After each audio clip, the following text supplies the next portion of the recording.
से पहले ही आम नागरिकों में जिस प्रकार का उत्साह है, सुबह और शाम जिस तरह से सैर करने वालों लोगों की संख्या बढ़ी है, वह इस बात का प्रमाण है कि अब जम्मू शहर ईज ऑफ लिविंग, आधुनिक सुविधाओं के साथ विकास के रास्ते पर आगे बढ़ने के लिए स्वस्थ प्रतिस्पर्धा कर रहा है।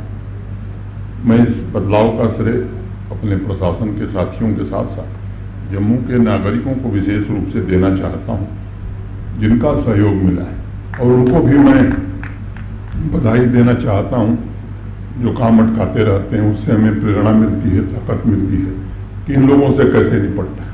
मैं आगे चर्चा करूंगा जो बात मेहता जी कह रहे थे। हर एक कार्य में आगे बढ़कर जनता ने ओनरशिप ली है, और सभी 85 प्रोजेक्ट्स की सबसे बड़ी ताकत में इसे ही मानता हूँ।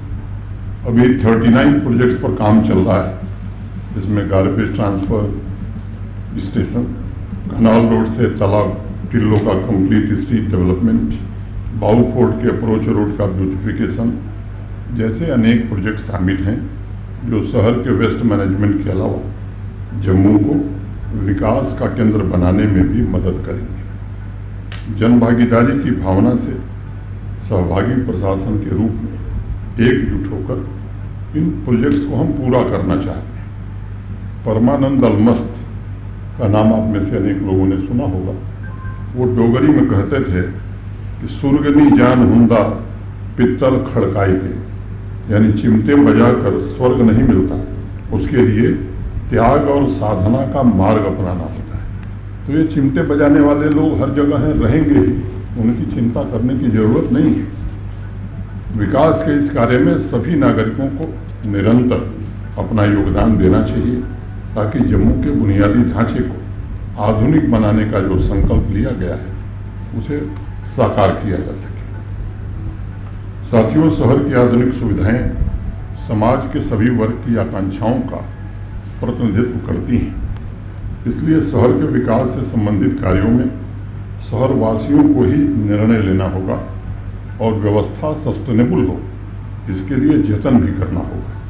भारत के आदरणीय प्रधानमंत्री श्रीमान नरेंद्र मोदी जी ने स्मार्ट सिटी मिशन, अमृत मिशन, शहरी आवास योजना के तहत शहरों के कायाकल्प के अनगिनत अवसर उपलब्ध कराए हैं, और इसका लाभ लेना ये मुझे लगता है कि हमारे ऊपर निर्भर करता है। यदि हम जिम्मेदारी से, आपसी सौहार्द की भावना से अपने लक्ष्य सिद्धि के लिए आगे बढ़ेंगे, तो इन सभी अवसरों का उपयोग करके स्वाभिमानी और समृद्ध जम्मू शहर का पुनर्निर्माण किया जा सकेगा। डोगरी साहित्य के सशक्त हस्ताक्षर पंडित हरिदत्त शास्त्री जी ने लिखा है, सजनों अपना आप जगाओ, आप जागो देसा गीत जगाओ। सज्जनों जगो, स्वयं जागकर देश को भी जगाओ। आज मैं जम्मू में उस जागृति का निवेदन करता हूँ, कुछ हद तक महसूस भी कर रहा हूँ। ये सच है कि जम्मू का आधुनिक और समावेशी विकास जब तक नहीं होगा, मुझे लगता है तब तक जम्मू कश्मीर का विकास नहीं हो सकता है। केंद्र शासित प्रदेश की क्षमता, इसके सामर्थ्य का सही उपयोग हो। आध्यात्म, संस्कृति, शौर्य, त्याग, करुणा के इस केंद्र ने प्राचीन काल से भारतवर्ष के विकास के लिए मजबूत आधार तैयार किया था। यही वह डुग्गर भूमि है जहाँ पांचाल राजा भी शीश नवाते थे। इस जमीन ने तारीख में आर्थिक सामाजिक वैभव के शिखर को छुआ था, और इसलिए पिछले 3 वर्षों में ये चुनौती थी, लंबे समय का जो फासला है, उपेक्षा के शिकार हुए लोगों को प्राचीन काल से ये जो स्वर्ग कहा जाता था, इसका पुराना गौरव और पुराना स्वरूप कैसे लौटाया जाए। कई बार दिक्कत ये होती है कि जब काम जमीन पर दिखाई पड़ने लगते हैं तो स्वाभाविक रूप से लोगों की अपेक्षा बढ़ जाती है। लेकिन इस बात को सोचने की आवश्यकता है कि यह कोई 3-4 साल का गैप नहीं है, ये लंबे समय का गैप है, जिसे भरने में थोड़ा वक्त जरूर लगेगा। मेहता जी ने बताया, प्रोजेक्ट पूरा करने की हमारी रफ्तार 10 गुनी हो गई है। 21-22 में जहाँ 54 प्रोजेक्ट रोज हम पूरा करते थे, 22-23 में वो स्पीड बढ़ करके अब 103 प्रोजेक्ट हम रोज पूरे कर रहे हैं। आम नागरिकों की सुविधा, संभाग के सभी जिलों के विकास के लिए अनेक योजनाएं चल रही हैं। विकास की रफ्तार निश्चित रूप से अभूतपूर्व है और जब भी आम नागरिकों का डेलीगेशन मुझसे मिलने आता है तो स्वयं उनकी राय होती है कि साहब हर एक सेक्टर में सामान्य नागरिक के जीवन को छूने वाले अनेक क्षेत्रों में अनेक डेवलपमेंट के काम हो रहे हैं और लंबे समय से ऐसे काम नहीं हो रहे थे। सामाजिक वर्ग और क्षेत्र विशेष के आधार पर पहले जिस प्रकार का विशेष भेदभाव किया जाता था उसे पूरी तरह से अब समाप्त कर दिया गया है। जिन प्रोजेक्ट्स पर काम किया जाता है उसमें इस बात का विशेष ध्यान रखा जाता है उसमें नागरिकों की सुख सुविधा भी हो और वह उनके विकास के संकल्पों को पूरा करने का माध्यम भी बने। आज हम जिस पथ पर अग्रसर हैं और जिस तेजी से जनसामान्य की सुविधा के साथ इंफ्रास्ट्रक्चर पर काम हो रहा है उससे मुझे विश्वास है कि आने वाले 3-4 वर्षों में एक नए जम्मू शहर का उदय होगा और एक मजबूत, उन्नत, समृद्ध जम्मू संभाग भविष्य की चुनौतियों का मुकाबला करने में सक्षम हो सके। स्मार्ट सिटी जम्मू के सभी प्रोजेक्ट्स पर बहुत सोच समझ करके, अध्ययन करके, स्टेक होल्डर से बातचीत करके काम शुरू किया गया था ताकि शहर की क्षमता और भविष्य की चुनौतियों को ध्यान में रखकर काम आगे बढ़ाया जाए। अनेक अवसरों में आप लोगों से संवाद के दौरान मुझे बताया गया कि साहब प्रदूषण और मोबिलिटी ये बड़ी चुनौती है जम्मू शहर, उसका समाधान भी शीघ्र कर दिया जाएगा। बसें हमारी आ गई हैं, ई बसेस या इलेक्ट्रिक बसेस, उनके पहले फ्लीट का लोकार्पण अतिशीघ्र जम्मू शहर में 100 बसों के साथ किया जाएगा। प्रशासन का लक्ष्य जम्मू शहर नागरिकों के लिए अनंत अवसर का केंद्र, विकास का इंजन और भावी पीढ़ी के उद्यमियों के लिए इनक्यूबेटर का भी काम करे। एक तरफ हम पानी, बिजली, रोड तथा अन्य नागरिक सुविधाओं में वृद्धि कर रहे हैं, वहीं दूसरी ओर इस बात का भी विशेष ध्यान रखा जा रहा है कि लगातार बढ़ रहा अर्बनाइजेशन सस्टेनेबल, समावेशी और न्याय संगत भी हो। अनेक ऐसे नागरिक जो शहर की आर्थिक प्रगति में योगदान देते हैं लेकिन उनके पास आवास की समस्या है। ऐसे लोगों के लिए सुंजवा में अगस्त में अफोर्डेबल रेंटल हाउसिंग कॉम्प्लेक्स का लोकार्पण अभी मेयर साहब की उपस्थिति में किया गया। मैं मानता हूँ शहरों में निरंतर बुनियादी ढांचे के निर्माण, अपग्रेडेशन द्वारा ही हम हायर ग्रोथ के लक्ष्य को प्राप्त कर सकते हैं और भविष्य की प्रगति को भी सुनिश्चित कर सकते हैं। और इसलिए इंफ्रास्ट्रक्चर को प्रशासन ने सर्वोच्च प्राथमिकता दी है। सॉलिड वेस्ट मैनेजमेंट हो, ट्रैफिक हो, स्मार्ट सिटी पॉलिसिंग के लिए भी शीघ्र ही स्मार्ट इक्विपमेंट के इंफ्रास्ट्रक्चर का लोकार्पण आपके बीच किया जाएगा। इन सभी सुविधाओं द्वारा यह सुनिश्चित किया जाएगा कि शहरों का संचालन सुगम हो, सार्वजनिक सुरक्षा पहले की तुलना में बेहतर हो और विभिन्न सेवाओं के नेटवर्क द्वारा ईज ऑफ लिविंग तथा शहरों में स्वच्छता को बढ़ावा दिया जा सके। मेरे पूर्व में जिक्र हुआ है Tawi river front, heritage conservation, Mubarak Mandi से रघुनाथ बाजार के कंप्लीट स्ट्रीट डेवलपमेंट एवं वाटर बॉडीज के रिजर्वेशन से जुड़े अनेक ऐसे प्रोजेक्ट हैं जो नई सामाजिक व्यवस्था का निर्माण करेंगी और उससे जम्मू शहर की सांस्कृतिक समृद्धि भी सशक्त होगी। लेकिन इंफ्रास्ट्रक्चर तो तैयार कर देते हैं हम सब, लेकिन उसके बाद वो इंफ्रास्ट्रक्चर हमारे इस्तेमाल के लिए है, इस बात का ध्यान हमें भी रखना चाहिए। मेरे पास कई उदाहरण, मैं आज इस शुभ अवसर पर उसको उद्धृत नहीं करना चाहता, लेकिन मैं सबसे निवेदन करना चाहता हूँ कि ये हमारे लिए बना हुआ इंफ्रास्ट्रक्चर, इसका उपयोग हम ही करने वाले हैं। इसलिए हमारी भी जिम्मेदारी है कि इस इंफ्रास्ट्रक्चर के रखरखाव में ये बेहतर ढंग से रहे। हम जरूर अपना योगदान दें। बागे बहू में दिन के अलावा शाम के लेजर शो में भी काफ़ी भीड़ आ रही है। जम्मू जो आने वाले दिनों में आकर्षण का एक बड़ा केंद्र होगा और मुझे लगता है वैष्णो देवी, माँ वैष्णो देवी का दर्शन करके लौटने वाले अधिकांश लोग जम्मू जू का भी दर्शन करें।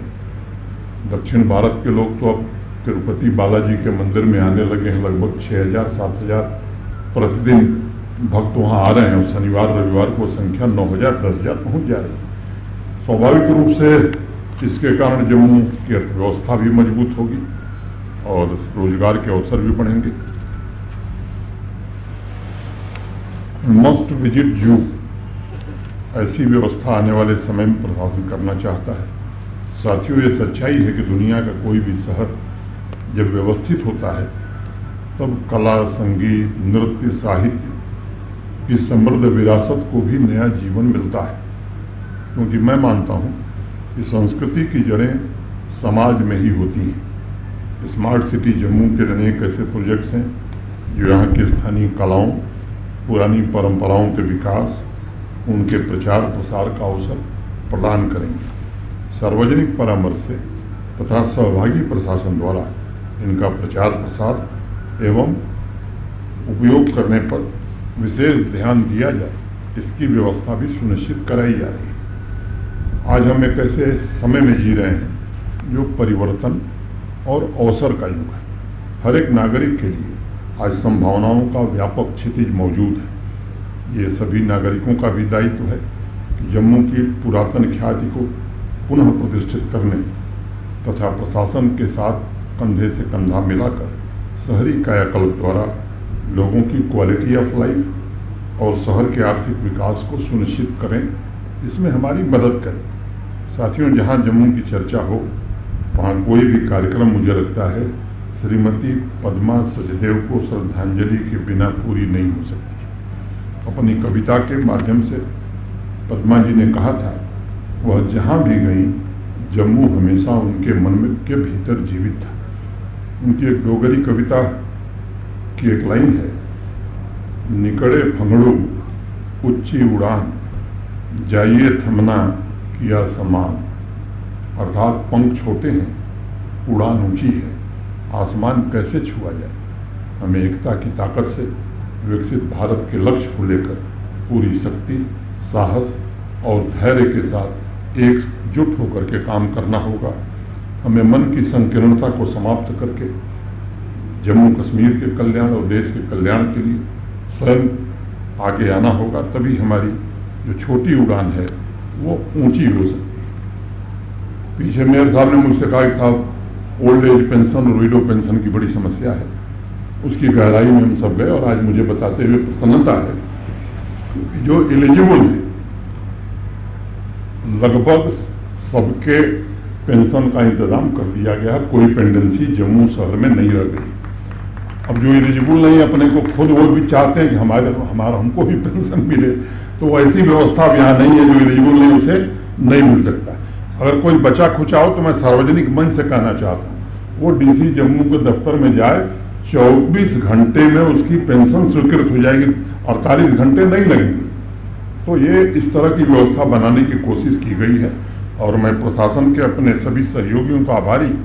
जो काम उन्हें दिया जाता है वो बड़ी जिम्मेदारी से, तत्परता से और जनता के हित के जो फैसले हैं वो सर्वोच्च प्राथमिकता के आधार पर किए जाते हैं। मैं स्मार्ट सिटी के अध्यक्ष चेयरमैन रमेश जी, इसके सीईओ राहुल यादव जी और उनकी पूरी टीम को विशेष रूप से बधाई देना चाहता हूं और उम्मीद करता हूं कि रघुनाथ बाजार का उद्घाटन भी जल्दी चल करके हम लोग करेंगे। मैं यहाँ के व्यापारी भाइयों को एक बात आश्वस्त करना चाहता हूँ कि सामान्य आदमी, सामान्य व्यापारी के हित में जो भी फैसला लेना होगा वो जम्मू कश्मीर प्रशासन को कोई अहम नहीं, 24 घंटे आपके लिए दरवाजे खुले हैं।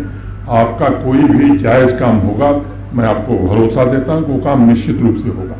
आप कुछ विशेष लोगों के लिए तो दिक्कत है और आगे भी रहेगी, क्योंकि जो व्यवस्था चली उस व्यवस्था को अब यहाँ चलने नहीं दिया जा सकता है, क्योंकि उस व्यवस्था ने शोषण पैदा किया, समाज में विभेद पैदा किया और कुछ चंद लोगों को उस व्यवस्था का लाभ मिलता था। हमारी प्राथमिकता में जम्मू कश्मीर के 1 करोड़ 30 लाख लोग हैं, सबको लाभ मिले, ये हमारी प्राथमिकता है। कुछ खास लोगों को लाभ मिले, मैं समझता हूँ वो जमाना लद गया है। और जब तक भारत के प्रधानमंत्री नरेंद्र मोदी जी हैं, गरीब आदमी सर्वोच्च प्राथमिकता पर होगा, सामान्य व्यक्ति सर्वोच्च प्राथमिकता पर होगा, वही हमारी नीति है। और मैं समझता हूँ कि अच्छा शासन वही है जिस शासन में गरीबों का, वंचितों का, कमजोर लोगों का और सामान्य आदमी का विशेष रूप से ध्यान रखा जाए।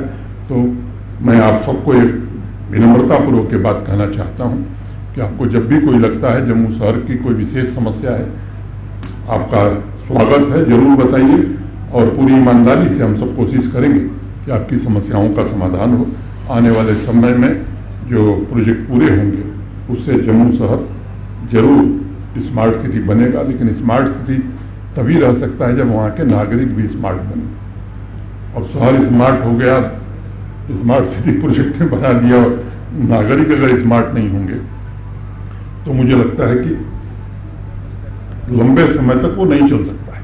और इसलिए मेरा अनुरोध है, अधिकारों के साथ साथ भारत का संविधान हमें अपने कर्तव्यों के बारे में भी सचेत करता है। अधिकार की बात जरूर करनी चाहिए, लेकिन कर्तव्यों के प्रति भी थोड़ा आग्रह अगर रखेंगे तो मुझे लगता है कि अच्छी स्थिति हो सकती है। मैं फिर से आप सबको हृदय की गहराइयों से साधुवाद देते हुए और देर रात तक, अब जो नाम है इस मार्केट का अप्सरा मार्केट, कोई अन्यथा न ले, तो अब अप्सरा जैसे ये मार्केट लगने लगी है, मैं अंत में कह के अपनी बात पूरी करता हूँ। धन्यवाद। जय हिंद।